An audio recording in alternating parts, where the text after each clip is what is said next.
Welcome to Vorldrevolution. Dear friends, today we will summarize the book Better Than Before, What I Learned About Making and Breaking Habits to Sleep More, Quit Sugar, Procrastinate Less, and Generally Build a Happier Life by Gretchen Rubin.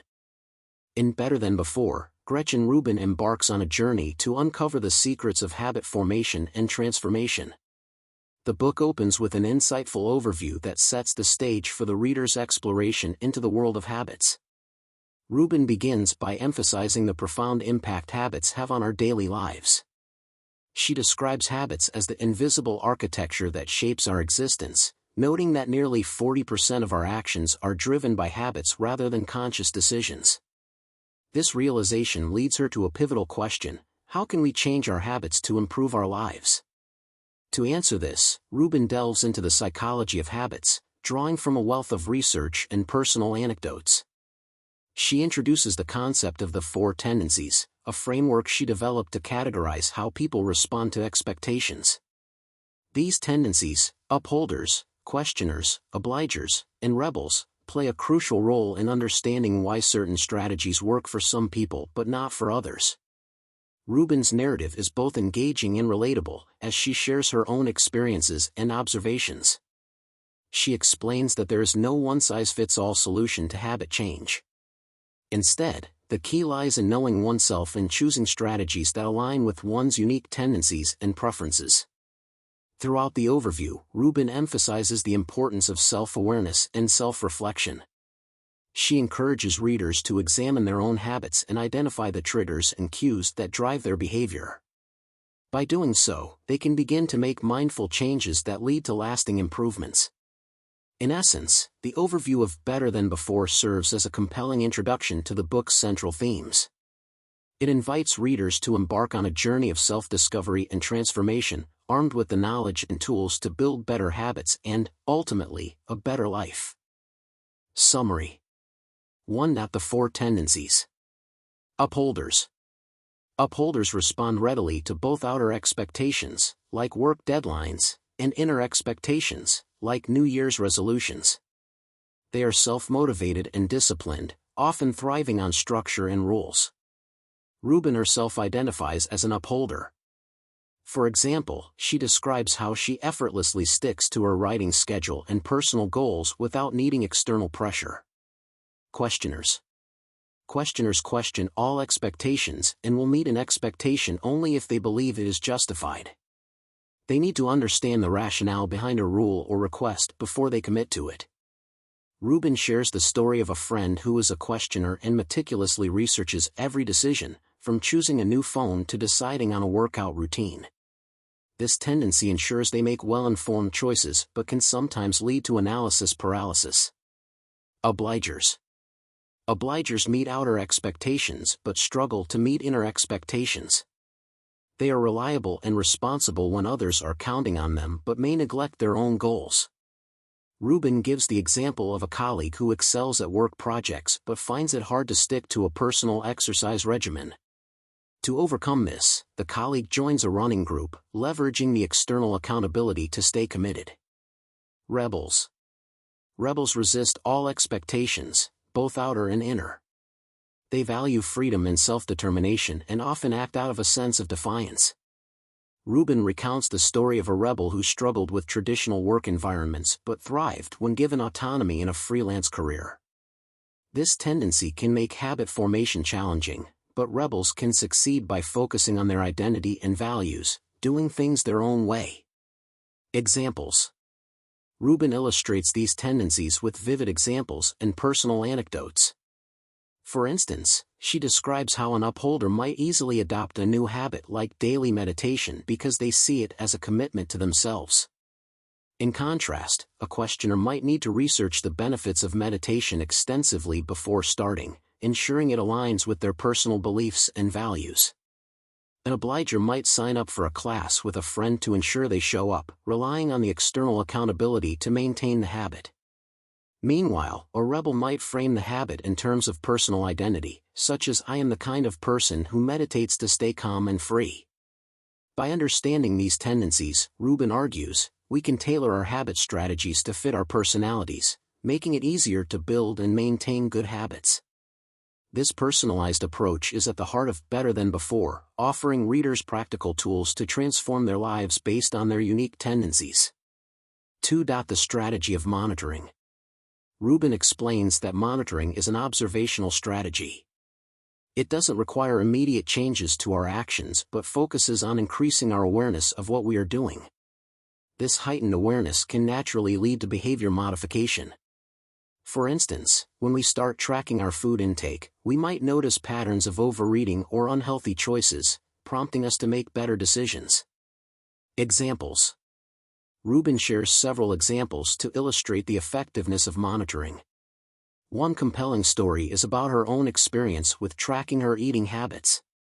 By simply writing down everything she ate, she became more conscious of her food choices and was able to make healthier decisions.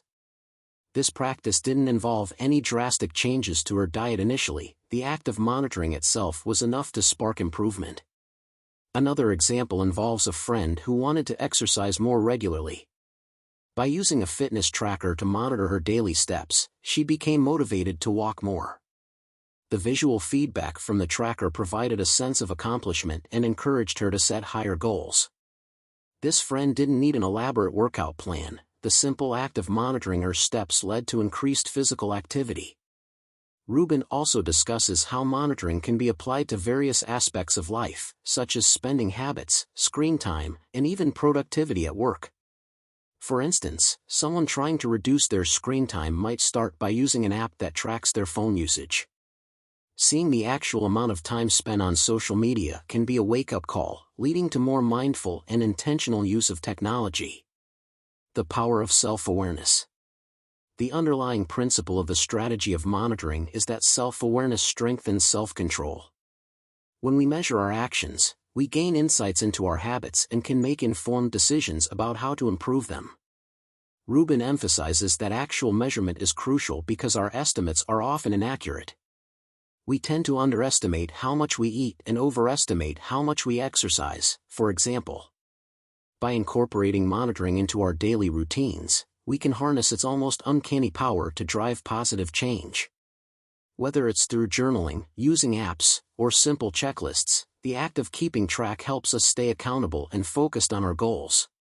The strategy of monitoring in Better Than Before highlights the importance of self-awareness and habit formation.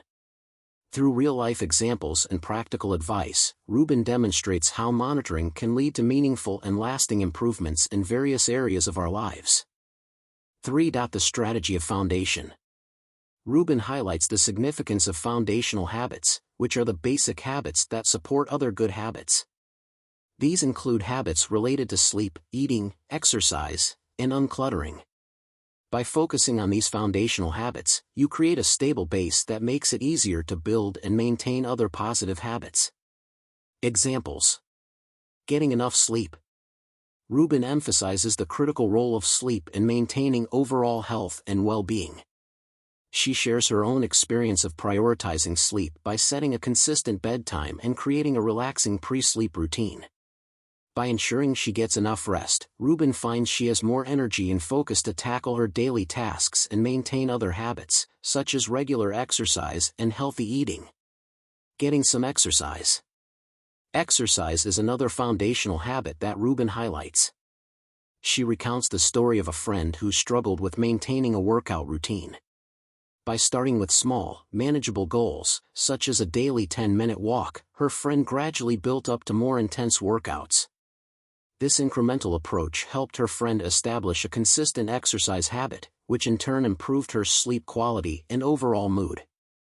Creating external order. Rubin discusses the impact of external order on inner calm. She describes how decluttering her home and workspace helped reduce stress and increase productivity. By creating a tidy environment, Rubin found it easier to focus on her work and maintain other habits, such as writing and spending quality time with her family. She also shares examples of people who, after organizing their living spaces, felt more in control and motivated to pursue other goals. Managing eating and drinking. Healthy eating and drinking habits are also foundational. Rubin shares her journey of cutting back on sugar and making more nutritious food choices. By monitoring her diet and planning meals in advance, she was able to maintain a balanced diet that supported her energy levels and overall health. This, in turn, made it easier for her to stick to other habits, such as regular exercise and productive work routines. The interconnectedness of foundation habits. Rubin emphasizes that these foundation habits are interconnected and tend to reinforce each other. For instance, regular exercise can improve sleep quality, and a good night's sleep can enhance one's ability to make healthy food choices. By focusing on these foundational habits, individuals can create a positive feedback loop that supports overall habit change and personal growth. In summary, the strategy of foundation in Better Than Before highlights the importance of establishing key foundational habits to support overall well-being and habit formation. Through personal anecdotes and practical examples, Rubin demonstrates how focusing on sleep, exercise, external order, and healthy eating can create a stable base for adopting and maintaining other positive habits. The strategy of scheduling. Rubin emphasizes that scheduling is one of the most effective ways to ensure consistency in our habits. When we designate a particular time for an activity, it becomes a non-negotiable part of our day, much like brushing our teeth or going to work. This regularity helps to eliminate the mental effort required to decide when to perform the activity, making it easier to stick to the habit. Examples. Personal experience with scheduling. Rubin shares her own experiences with scheduling to illustrate its effectiveness. For instance, she talks about her habit of reading. Despite her love for reading, she found it challenging to make time for it amidst her busy schedule. To address this, she decided to schedule 30 minutes of study reading every weekend. This specific time slot was dedicated to reading more demanding and dense books that she had been putting off. By scheduling this time, Rubin was able to make steady progress through her reading list, turning what was once a sporadic activity into a consistent habit. Scheduling exercise. Another example Rubin provides is related to exercise. She recounts the story of a friend who struggled to maintain a regular workout routine. By scheduling specific times for exercise, such as a morning jog at 7 a.m. every Monday, Wednesday, and Friday, her friend was able to establish a consistent exercise habit. The act of putting it on the calendar made it a priority and reduced the likelihood of skipping workouts due to other commitments. Daily rituals. Rubin also discusses how scheduling can be applied to smaller, daily rituals. For example, she schedules time for simple but meaningful activities like kissing her husband every morning and night. By making these actions a scheduled part of her day, she ensures they happen regularly, reinforcing the habit and strengthening her relationships. The power of consistency. The key to the strategy of scheduling is consistency. Rubin explains that habits grow strongest and fastest when they are repeated in predictable ways. By scheduling activities, we create a structure that supports habit formation. This approach is particularly effective for people who thrive on routine and structure, such as upholders and obligers from Rubin's Four Tendencies framework. In summary, the strategy of scheduling in Better Than Before highlights the importance of setting specific times for activities to turn them into habits. Through personal anecdotes and practical examples, Rubin demonstrates how scheduling can help us build and maintain positive habits, leading to a more organized and fulfilling life. The strategy of accountability. Rubin explains that accountability is particularly crucial for obligers, one of the 4 tendencies she describes in the book. Obligers respond readily to outer expectations but struggle with inner expectations. For them, external accountability is often the key to success. However, Rubin notes that accountability can be beneficial for people of all tendencies, as it adds an extra layer of motivation and commitment. Examples. Personal accountability. Rubin shares her own experience with accountability. She describes how she started a blog to document her progress on various projects. Knowing that her readers were following her journey provided the external pressure she needed to stay on track. This public accountability helped her maintain consistency and achieve her goals. Accountability partners. Rubin also discusses the effectiveness of accountability partners. She recounts the story of a friend who wanted to establish a regular exercise routine. By teaming up with a workout buddy, her friend found it much easier to stick to her exercise schedule.